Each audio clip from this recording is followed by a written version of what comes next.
అండి, నమస్తే. నేను మీ రాజీ బంగారు. ఈ రోజు మనము నాటుకోడి పులుసు లేదా కూరని ఏ విధంగా మనము టేస్టీగా వండుకోవాలో అదే విధంగా మనము ప్రిపేర్ చేద్దామండి. ఇప్పుడు వచ్చేది బోనాల పండుగ కాబట్టి అందరూ నాటుకోడిని చాలా మంది వండుకుంటారు. అలాంటి వారి కోసం నేను ఈ వీడియోని చూపించబోతున్నాను. కంపల్సరీ నేను ఎలా అయితే చేశానో మీరు కూడా అదే ఫాలో అవ్వండి. అదే మసాలాను ప్రిపేర్ చేసుకోండి. సూపర్ టేస్టీగా వస్తుందండి. ఇంకెందుకు ఆలస్యం, పదండి మనమైతే వీడియోలోకి వెళ్ళిపోదాము.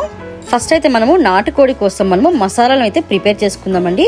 నేనైతే ఒక మిక్సీ జార్ లో బాదం, అనస పువ్వు, లవంగాలు, దాల్చిన చెక్క, దాంతో పాటుగా స్టోన్ ఫ్లవర్, అదే విధంగా ఇలాచీలు, బిర్యానీ ఆకు, దీంతో పాటుగా సాజీరాని, అదే విధంగా బియ్యాన్ని కూడా నేను యాడ్ చేసుకుంటున్నాను. పాటు ఎండిమిర్చిని కూడా వేసుకొని దీన్ని ఈ విధంగా మసాలా పౌడర్ ని చేసుకోవాలండి. ఇది ఒక రౌండ్ తిప్పిన తర్వాత ఇందులో కొంచెం మిరియాలు, కొబ్బరి పౌడర్ వేసుకొని ఇంకో రౌండ్ మనము దీన్ని మిక్సీలో వేసుకొని తిప్పుకోవాలి. ఈ పౌడర్ అనేది మనకి చాలా ఇంపార్టెంట్ అండి. దీంతోనే టేస్ట్ అనేది సూపర్ గా ఉంటుంది. దీనికోసం మనము ఇంకొక మసాలా కూడా ప్రిపేర్ చేసుకుందాము. ఒక మిక్స్ బౌల్ లో వెల్లుల్లిపాయలు, అదే విధంగా జీలకర్రని యాడ్ చేసుకోవాలండి. ఇది నేను మా అమ్మమ్మ గారి దగ్గర నేర్చుకున్నానండి. ఆమె ప్రతి ఒక్క కర్రీలో ఇది వేస్తుంది. చూడండి, ఈ విధంగా ఉండాలి మనకి. ఈ మసాలా అనేది ఎక్కువ మెత్తగా కాకుండా చూసుకోవాలండి. ఈ రెండు మసాలాలు మనకి రెడీ అయిపోయాయి. ఇప్పుడు మనము నాటుకోడిని తీసుకున్నాను నేను. ఇది ఒక 1 kg వరకు ఉందండి నాటుకోడి. మేము అప్పటికప్పుడు కోడిని కట్ చేయించుకొని తెచ్చుకున్నాము. ఆల్రెడీ నేను ఈ నాటుకోడిని క్లీన్ చేసి పెట్టుకున్నానండి. ఇప్పుడు మనము ఇందులో తగినంత కారము, అదే విధంగా సాల్ట్, అదే విధంగా పసుపు, అల్లం వెల్లుల్లి పేస్ట్, 1/2 కప్పు పెరుగును కూడా యాడ్ చేసుకుంటున్నానండి. పెరుగు అనేది ఆప్షనల్ అండి, మీ ఇష్టం. అది వేసుకుంటే వేసుకోవచ్చు, లేకపోతే లేదు. ఎందుకంటే ఇది చాలా హీట్ కదా, అందువల్ల నేను పెరుగు వేసుకోవాల్సి వచ్చింది. ఇప్పుడు మనం దీన్ని బాగా మ్యారినేట్ చేసుకున్న తర్వాత 1/2 అవర్ నానబెట్టుకొని తర్వాత ఈ చికెన్ ని మనము కుక్కర్ లోకి షిఫ్ట్ చేసుకుందాము. తగినంత వాటర్ పోసుకొని ఒక 3 విజిల్స్ వరకు మనము దీన్ని స్టవ్ పైన పెట్టాలి. ఈ లోపు మనము స్టవ్ పైన ప్యాన్ పెట్టుకొని అందులో తగినంత ఆయిల్ వేసుకొని, ఆయిల్ హీట్ అయిన తర్వాత ఆనియన్స్ ని ఇందులో వేసుకోవాలి. నేనైతే ఒక 4 ఆనియన్స్ ని వేసుకున్నానండి. అంటే మనకు కొంచెం గ్రేవీ ఎక్కువ కావాలంటే మనము ఆనియన్స్ ఎక్కువ వేసుకోవచ్చండి.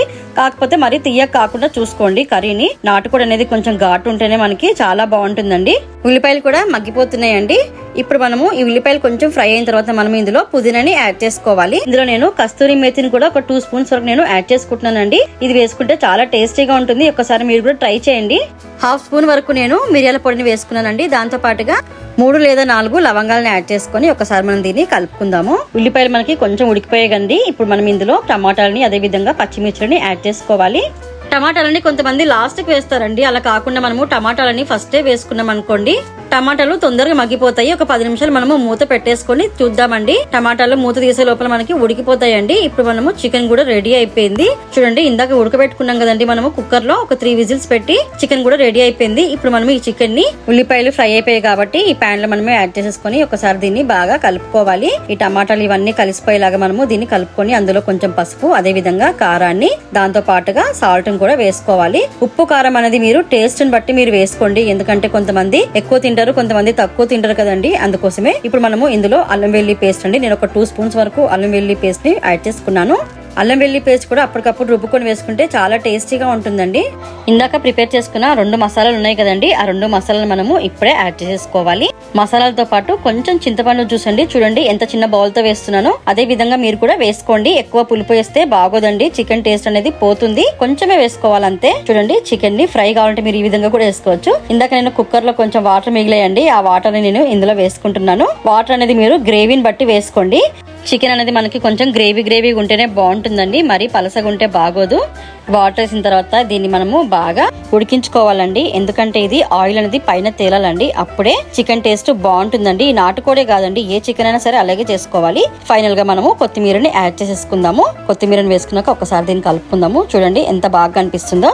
దీన్ని బగారా రైస్ లో తింటే సూపర్ గా ఉంటుందండి. వైట్ రైస్ లోకి, చపాతీస్ లోకి కూడా చాలా బాగుంటుంది.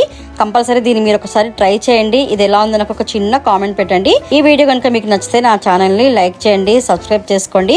ఓకే అండి, బాయ్. నెక్స్ట్ వీడియోలో మనం మళ్ళీ కలుసుకుందాము.